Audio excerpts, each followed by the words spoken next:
자, 시작. 같은 믿음을 따라 된 나의 참아들 디도에게 편지하노니 하나님 아버지와 그리스도 예수 우리 구주로 쫓아 은혜와 평강이 내게 있을지어다. 내가 너를 그레데에 떨어뜨려둔 이유는 부족한 일을 바로잡고 나의 명한대로 각성의 장로들 세우게 하려 함이니. 우리 14절 15절 화면에 띄웠으니까 한 번 더 보도록 하죠. 14절 15절입니다. 자, 시작. 유대인의 허탄한 이야기와 진리를 배반하는 사람들의 명령을 쫓지 않게 함이라. 깨끗한 자들에게는 모든 것이 깨끗하나 더럽고 믿지 아니하는 자들에게는 아무것도 깨끗한 것이 없고 오직 저희 마음과 양심이 더러운지라. 아멘. 디도서는 바울이 마지막으로 로마 감옥에 갇히기 전에 그 직전에 기록한 서신서입니다. 일종의 개인 서신서이면서 교회에 주는 그러한 목회 서신이기도 하죠. 예수님이 태어나시고 100년 정도 지났을 때 이 그레데 섬, 다시 말하면 크레타 섬이죠. 제가 지도 혹시 방송실에 줬던가요? 한번 볼 수 있을까요? 네. 저는 잘 안 보이는데 저 가운데 있는 그 섬이 지금은 이제 그리스의 크레타 섬이라고 부르는 곳입니다. 여기 우리 성경에는 그레데로 나와 있죠. 여기에는 이미 그 이주했던 유대인들이 많이 살고 있었습니다. 아마 그래서 사도행전 2장에도 보면은 이 베드로의 복음을 듣고 돌아간 유대인들이 그레데에 가서 하나님의 말씀을 전해서 이미 복음을 들은 사람들이 꽤 많이 있었고요. 그래서 하나님의 말씀이 일찍 전파된 곳 중에 하나였습니다.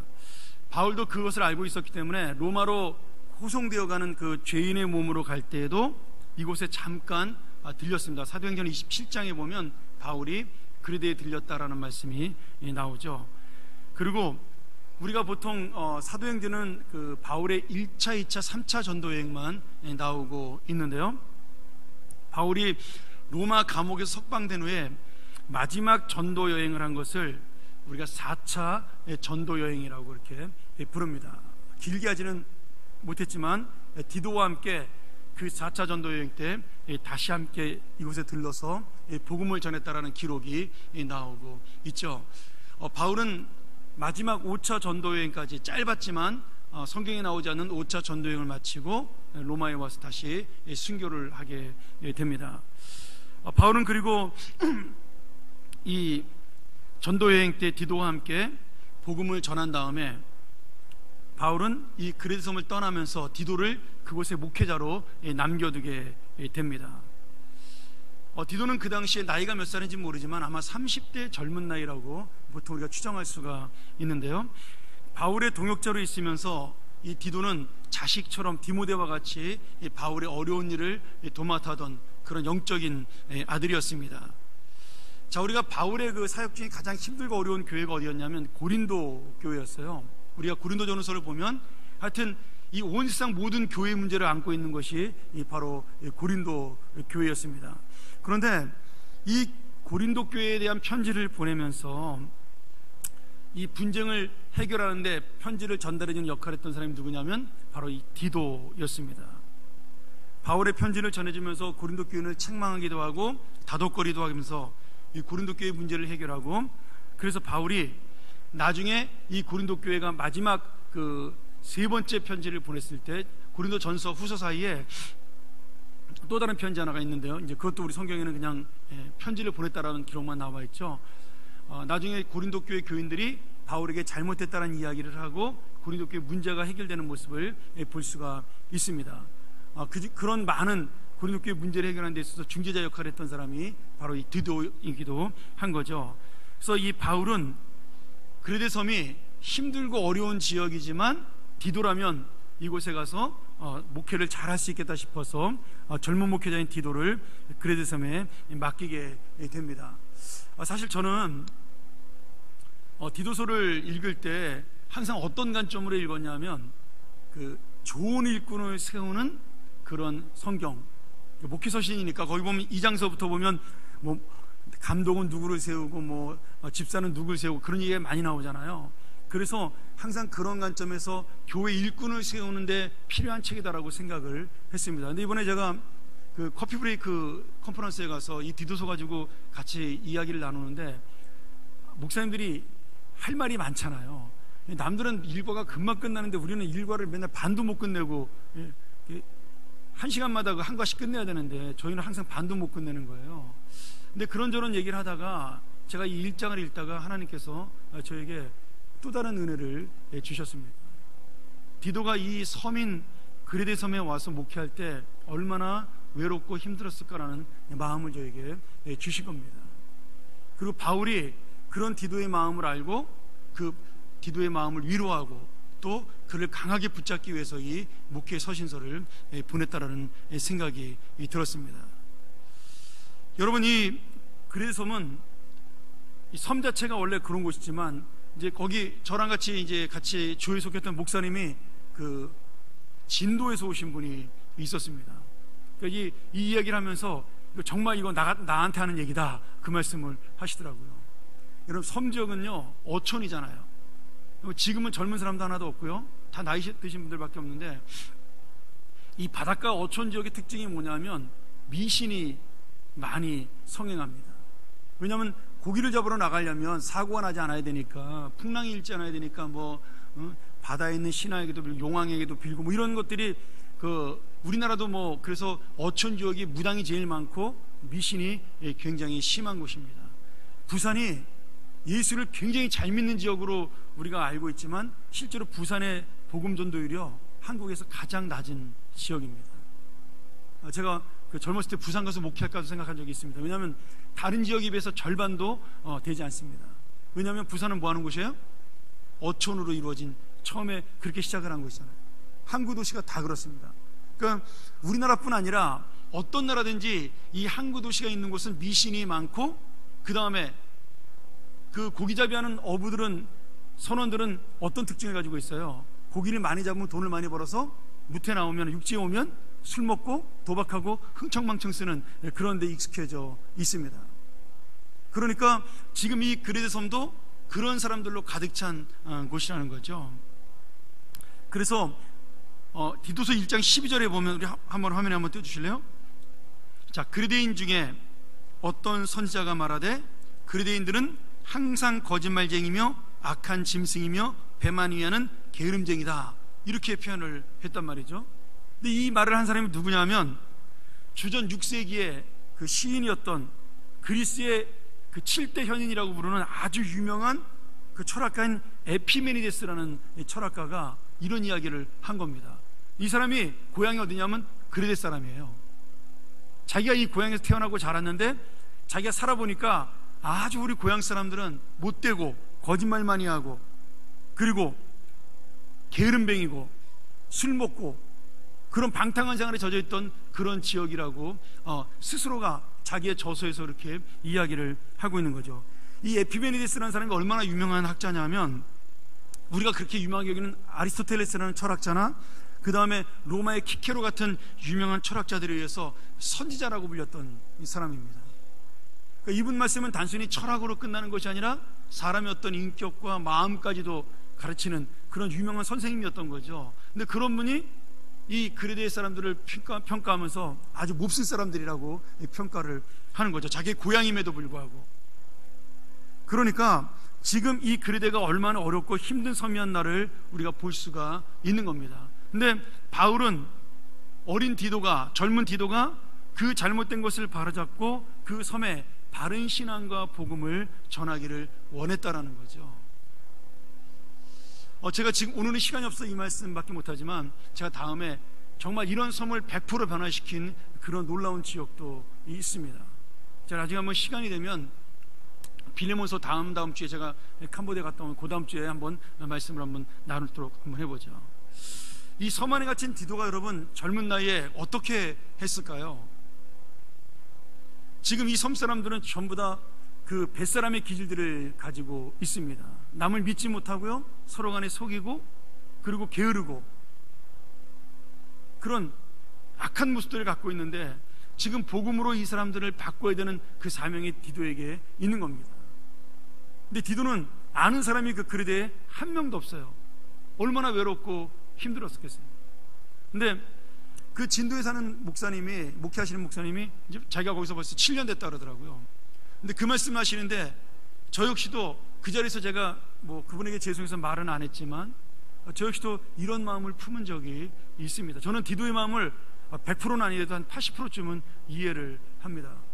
왜냐하면 제가 41살에 미국에서 그 목회하고 이제 그 목회학 박사과정 도중에 미국 교회에서 목회를 해달라는 콜이 저에게 들어왔어요. 저는 알지도 못하는 교회인데 저를 소개한 사람이 있어가지고 저에게 전화로 연락이 온 겁니다. 우리 교회로 와달라고. 근데 그게 어디냐면 그 미국 중부 한가운데 있는 오클라호마라는 주였어요. 거기에 조그만 이니드라는 도시인데 인구가 한 8만쯤 사는데 백인이 98%가 사는 그런 마을이 있어요. 완전 시골 마을이죠. 전 태어나서 처음 들어본 도시고 뭐 오클라호마는 상상도 못하던 뭐 무슨 연방 청사 폭탄 테러 사건에는 알지 못하는 그런 주였는데 거기서 교인들이 저를 담임 목사로 와달라고 초청이 온 거예요. 저희가 교회를 세우려고 그러는데 목사님 와주셨으면 좋겠다. 얼굴도 모르고 한 번도 얘기도 해보지 않은 사람들이 전화로 통화가 이렇게 된 거죠. 그래서 제가 처음에는 못 간다고 거절을 한 3번 정도 했습니다. 저는 한국에 가고 싶다. 아니면은 뭐 이왕이면 우리 한국 사람들이 많은 지역, 뭐 서부나 동부에 내가 있었던 그 버지니아나 아니면 뉴욕이나 뭐 LA나 최소한 아틀란타 이 정도 생각하고 있었는데, 아니면 한국으로 돌아오든지 갑자기 뜬금없이 듣도 보도 못한 오클라호마에서 오라 그러니까 제가 얼마나 고민이 됐겠어요. 그래서 제가 처음에는 기도도 안 해보고 그냥 거절을 했습니다. 근데 계속 전화를 하시는 거예요. 나중에 제가 잘 모르고 그래서 못 가겠다 그랬더니 막 울면서 전화를 하시는 겁니다. 양이 목자를 부르는데 이 양이 목자가 양의 음성을 거절하면 하나님이 좋아 계시냐고 저한테 막 울면서 그러시는 거예요. 이건 뭐 부탁이 아니라 협박으로 막 들리더라고요. 근데 제가 그 전화를 받고 진짜 고민이 됐습니다. 정말 가고 싶진 않았는데 그렇게 얘기하니까 양심에 찔리잖아요, 목회자니까. 그래서 제가 그 문제를 가지고 기도하다가 집사람하고 가기로 결정을 했습니다. 근데 친구 목사님들이 이렇게 권하는 거예요. 목사님, 어떤 교회인지 한번 가보고 결정을 해라. 설교라도 한번 해보고 결정을 해라.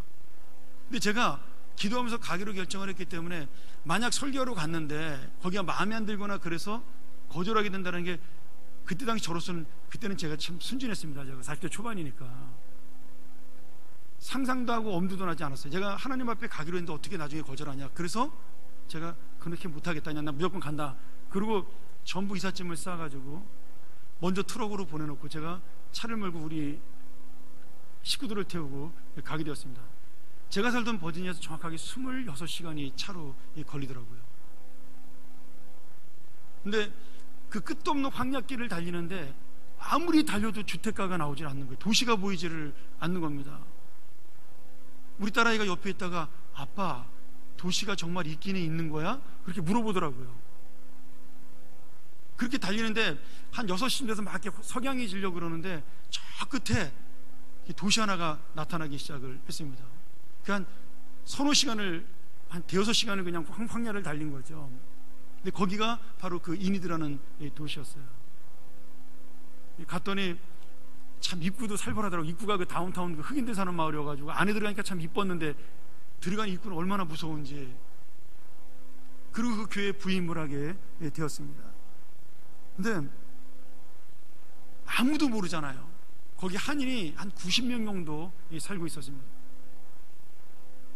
그리고 이제 제가 온다고 교회를 새로 사가지고 12명의 교인이요, 저를 기다리고 있는 겁니다. 교회 사지 말라고, 제가 사지 말라고. 12명이서 무슨 교회를 사냐고. 그랬더니 우리 본당 3분의 2만한 건물을 하나 독하니 사놓은 거예요. 그래 부임을 했는데 갔더니요, 교인들이 우리 목사님이 숫자가 적으면 실망한다고, 사람 많아 보이게 한다고, 한 분은 여기, 한 분은 저기, 한 분은 저기 흩어져가지고 띄엄띄엄 앉으셔가지고 예배를 처음에 드리기 시작을 했습니다. 그분들은 감격해서 막 울고 날마다 예배 시간마다 우는 거죠. 너무 좋아가지고. 근데 저는 하루가 가고 이틀이 가고 일주일이 지나고 한 달이 지났는데 점점 마음이 힘들어지기 시작을 하는 겁니다. 너무 외롭고 힘든 거예요. 아는 사람도 하나도 없죠. 우리 식구밖에 정말 없는 거죠. 그리고 아는 사람을 만나려면 비행기로 서너 시간을 가든지 차를 타고 20몇 시간을 가야 아는 사람들이 있는 지역으로 가는 겁니다. 처음에 얼마나 외로웠는지 제가 이 디도의 심정을 정말 충분히 이해합니다. 한 3개월 정도를 그렇게 마음을 못 잡았어요. 제가 이제 위임식을 하느라고 이제 교회에서 잔치를 벌였는데 우리 그 친구들이 비행기를 타고 축하해주러 거기까지 온 겁니다. 버지니아에서.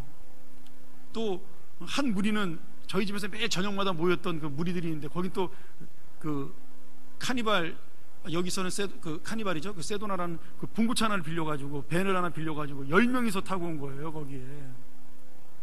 근데 저한테 와서 축하한다 그러고 막 그러는데 저는 하나도 그 축하가 기쁘지가 않은 겁니다. 여기서 어떻게 평생을 살아야 되나. 여러분 한번 생각을 해보세요. 딱 길이 중앙선 하나밖에 없는 그 저기 2차선 도로밖에 없는 4차선이네. 그래도 거기 도로가 커서 딱 하나밖에 없는 그런 도시였습니다. 길이. 제 차가 지나가면요 교인들이 다 알아요. 우리 목사님이 지나간다고. 교회를 세워놓고 얼마나 교회를 자랑하고 싶었는지 거기다가 이따만하게 교회 표지판을 거기다 붙인 거예요. 제 밴에다가. 그러니까 제가 지나가면 전화가 와요. 목사님 지금 어디 지나가고 계시죠? 교회에서 교인들이 그 가게 하다가 다 보이는 거죠. 그리고 너무 신기하니까 저희가 사는 아파트에 괜히 교인들이 와가지고 우리 목사님 계시나 보고 가기도 하고 막 그랬어요. 그렇게 몇 달을 지내는데 정말 마음이 힘들더라고요. 나 혼자 있는 것 같고. 그리고 정말 아무것도 할 게 없으니까 아침에 새벽기도 끝나고 나면요 앉아가지고 설교 준비합니다. 그리고 수요일날 설교하고 또 설교 준비하고 금요일날 설교하고 매일매일 새벽기도 하면서 설교만 하는 거죠. 그리고 또 자고 일어나면 주일날 오전 설교 준비하고 주일날 오전 설교 끝나고 나면 주일날 저녁 설교 준비하고 밥 먹고 설교 준비하고 밥 먹고 설교 준비하고 하여튼 그때 책은 정말 실컷 읽었습니다. 할 일이 없으니까. 신방도 그렇잖아요. 1년에 한 번만 가면 되지 신방을 맨날 갈 수는 없잖아요. 한 달 다니니까 신방도 다 끝나더라고요. 가게 하시는 분들 바쁘니까 전부 맞벌이 하시는 분들인데 자주 가기도 어렵고. 그러니까 제 목양실에 앉아가지고 정말 하루 종일 책만 보고 그렇게 짐 싸면 굉장히 행복했던 시간이었던 것 같은데 정말 외롭고 힘든 그런 날들을 보냈습니다. 한 번은 인터넷으로 그 기독 신문을 보는데 저희 친구들의 기사가 이렇게 나기 시작을 하는 거예요. 어느 교회 부임을 했다, 한국의 어느 교회, 아니면은 이번에 학위를 받고 한국으로 돌아간다, 이런 기사들이 나기 시작을 하는 겁니다. 제가 있던 교회도 부흥도 잘 됐고 교인도 많이 늘어나고 나중에는 통합도 하고 그래서 그 지역에서 굉장히 유명해지고 좋은 소문이 났는데 워낙 시골에 있으니까 아무도 모르는 거죠. 만약 LA나 뉴욕이나 이런 큰 일이 벌어졌으면 아마 신문에 대문짝만하게 좋은 교회라고 났을 텐데 아무도 그걸 모르는 거죠. 제가 있는지도 없는지도. 그런 걸 보면서 그 고립된 인생이라는 게 얼마나 힘든지를 제가 그때 깨닫기 시작을 한 겁니다. 지금 같으면 아마 경험도 있고 그랬으니까 견뎠겠지만 그때 41살의 젊은 나이로 그것을 견디기는 참 쉽지 않은 그런 세월이었습니다. 아마 디도도 그랬겠죠. 젊은 나이에 섬에 갇힌 외로움, 또 차도 없으니까 거기 나가기도 어렵잖아요. 악한 섬 사람들이 변화될 수 있을까에 대한 고민, 그런 염려가 저절로 그를 그 섬에 영혼을 가두었을 겁니다. 저도 그랬어요. 와보니까 정말 남의 집 숟가락이 몇 개인가 다 알아야만 이분들이 화제가 그거밖에 없잖아요. 말씀으로는 제대로 양육받지 못해서 성경은 잘 모르고 성경에 대한 갈급함이 있고, 이분들을 정말 바꿀 수 있을까? 가정들은 다 힘든 가정도 많고. 근데 말이죠, 제가 그렇게 막 힘들고 어려울 때 하나님이 저에게 은혜를 주시는데 교인이 하나씩 느는 것도 굉장히 저에겐 큰 기쁨이었지만 교인들이 말씀으로 공부하면서 변화되는 모습을 하나님이 보여주기 시작을 했습니다. 그렇게 교회가 변해가고 좋은 소문이 나면서 제가 하나님 앞에 많은 회개를 했어요.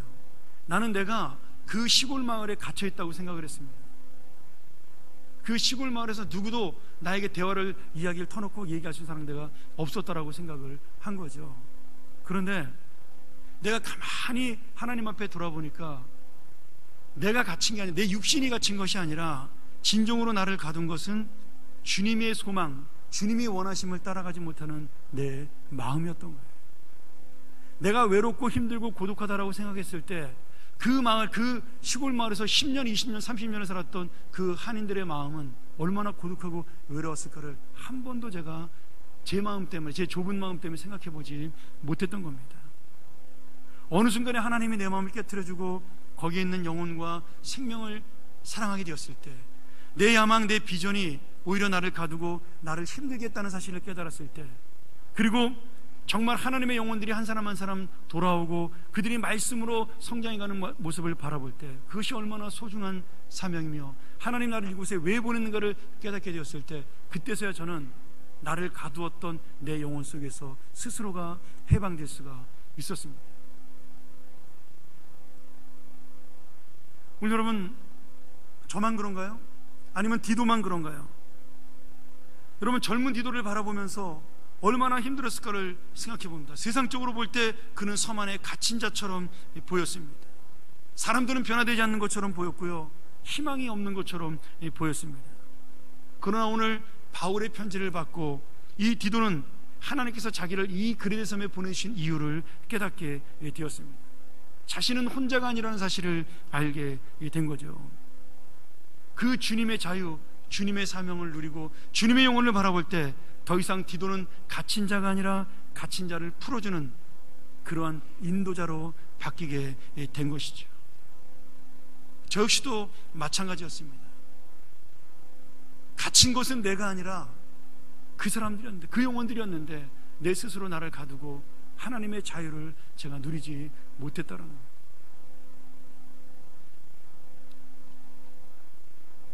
지금도 그 교인들의 사랑을 잊지 못합니다. 저희 교회 교인들도 저를 굉장히 사랑하고 저한테 잘해주시죠. 제가 너무나 감사하고 항상 밖에 나가 친구들에게 질투받을까봐 자랑도 잘 못하는 그런 감사한 마음을 가지고 있습니다. 근데 정말 그 오클라호마에 있던 교인들은요, 상상을 초월하게 저한테 잘하셨습니다. 저희가 거기서 목회하는 동안 쌀을 사본 적이 한 번도 없어요. 장을 보면 항상 우리 장을 같이 봐왔습니다. 저희 냉동실에 고기가 막 남아 돌았어요.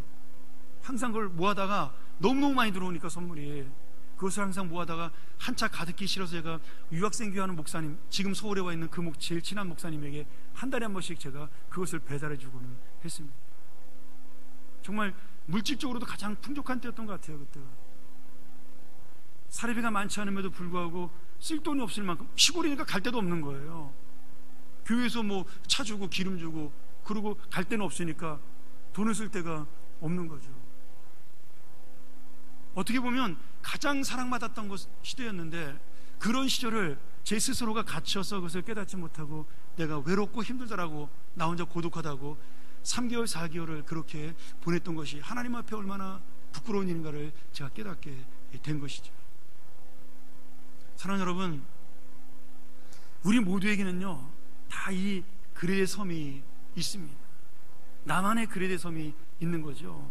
내가 디도의 상황을 만날 수도 있고, 내가 디도의 외로움을 만날 수도 있고, 이런 고통을 만날 수도 있습니다. 변하지 않는 나의 상황을 보면서 나는 갇혀 있구나라고 생각할 수가 있고요, 이것을 뚫을 수 없다라고, 이것을 내가 무너뜨릴 수 없다라고 생각할 수가 있습니다.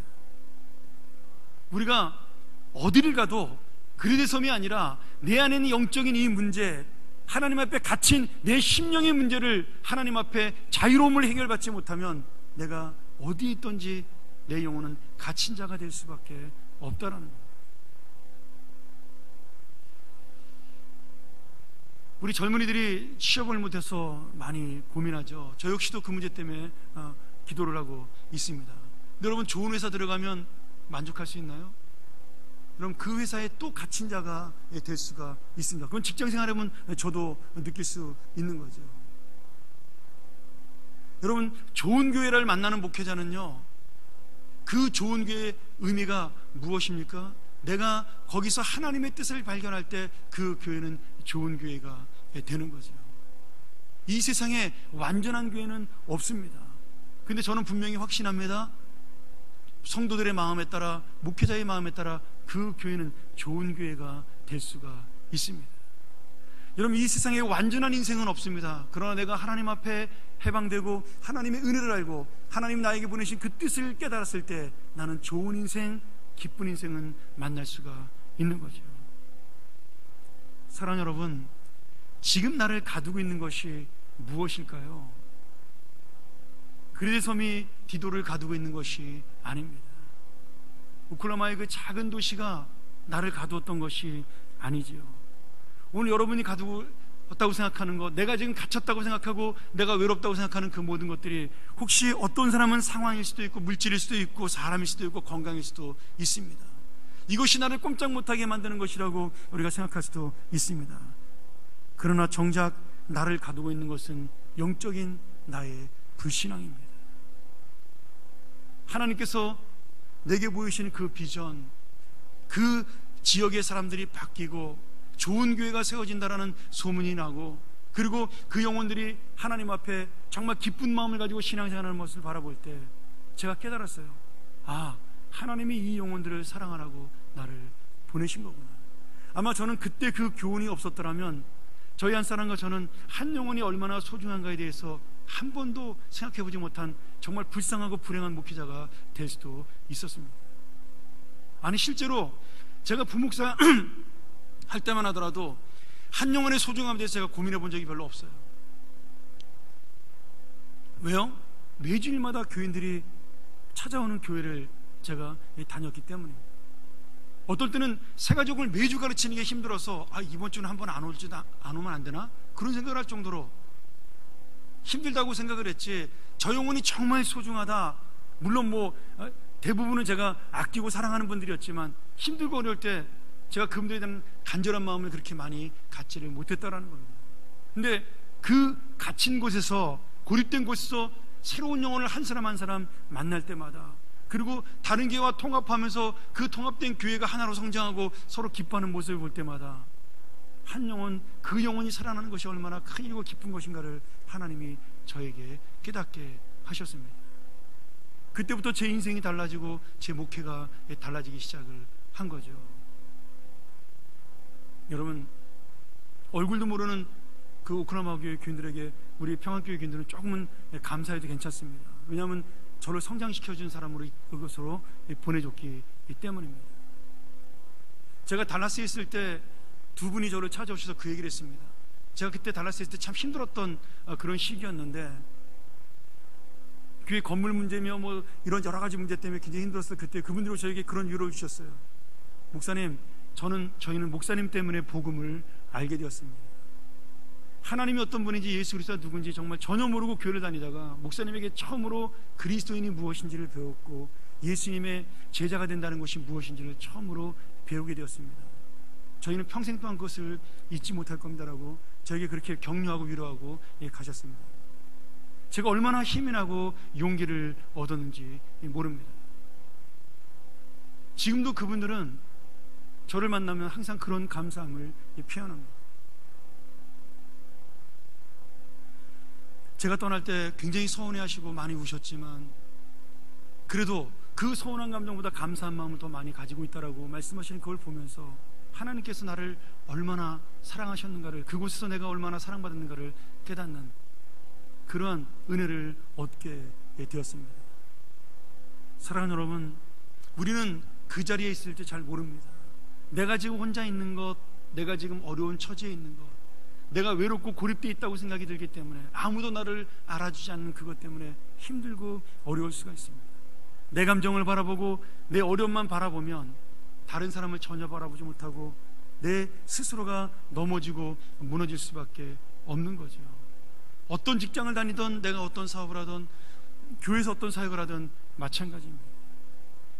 그런데 오늘 우리가 디도처럼 내 영혼과 내 마음을 새롭게 하여 하나님이 보내신 그 뜻을 알고 하나님 나를 얼마나 사랑하는가를 알 때, 정말 디도가 자기는 외롭고 고립되어 있다고 생각을 할 때 이 바울의 편지를 받고 새로운 사명을 알고 그리고 마음속에 큰 위로를 받게 되었습니다. 나를 기억하는 선생님이 계시는구나, 나와 함께 동역하는 이 사람들이 있구나 하는 사실을 깨닫게 된 것이죠.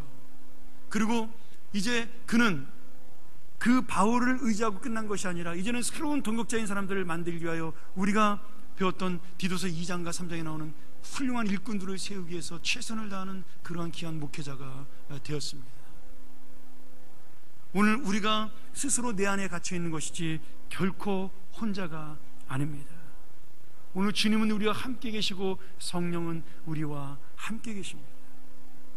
여러분을 보고 기뻐하는 영혼이 있고요, 여러분을 보고 위로받는 사람이 있고, 내가 힘들고 어려운데도 불구하고 나를 바라보며 소망을 얻는 그런 가족과 성도들이 있다는 사실입니다. 내가 힘들고 어려운 것을 보기 때문에 그것 때문에 위로를 받는 사람도 있다는 거예요. 오늘 여러분, 우리는 더 이상 갇힌 자가 아닙니다. 우리는 더 이상 고립된 자도 아니고요, 외로운 자도 아닙니다. 이 세상의 물질이 우리를 넘어뜨리지도 못하고요, 이 세상의 사람들이 우리를 실망시키지도 못합니다. 하나님께서는 우리와 함께 계십니다. 바울 같은 사람이 없다 할지라도, 동역자가 없다 할지라도, 그래도 하나님은 나를 지키시고 함께 하시며 인도해 주십니다. 오늘 여러분, 이 저녁에 우리가 바로 그런 성령의 은혜를 만나기를 소원합니다. 외롭고 힘든 인생 속에, 고립된 것처럼 보이는 나의 인생 속에 내가 혼자가 아니라 성령이 함께한다는 그 놀라운 사실을 깨닫고, 오늘 디도처럼 다시 한번 일어서는 여러분, 그리고 디도처럼 다시 한번 하나님께서 나를 왜 이곳에 보내시며 이 하루를 살게 하신가를 기쁨으로 깨닫는 그런 귀한 시간 되기를 주의 이름으로 간절히 축원합니다. 우리 같이 한번 이 시간 이 말씀 의지하면서 기도하기를 소원합니다.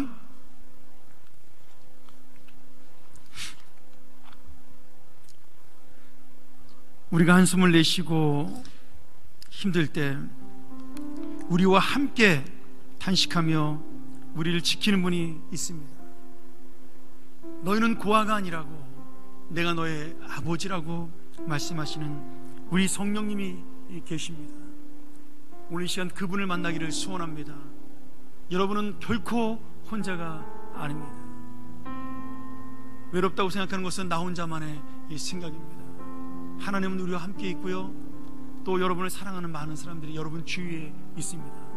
오늘 이 하나님 은혜, 이 놀라우신 하나님의 사랑, 나와 함께 하시는 그 역사를 오늘 이 시간 내가 다시 한번 깨닫게 해달라고, 고립되고 갇혀있는 내 마음을 깨트리는 놀라운 역사가 이 시간 있게 해달라고, 하나님의 기쁨을, 하나님의 소망을 회복하게 해달라고, 그 시간 같이 한번 우리 말씀 가지고 기도합니다. 사랑 많으신 아버지,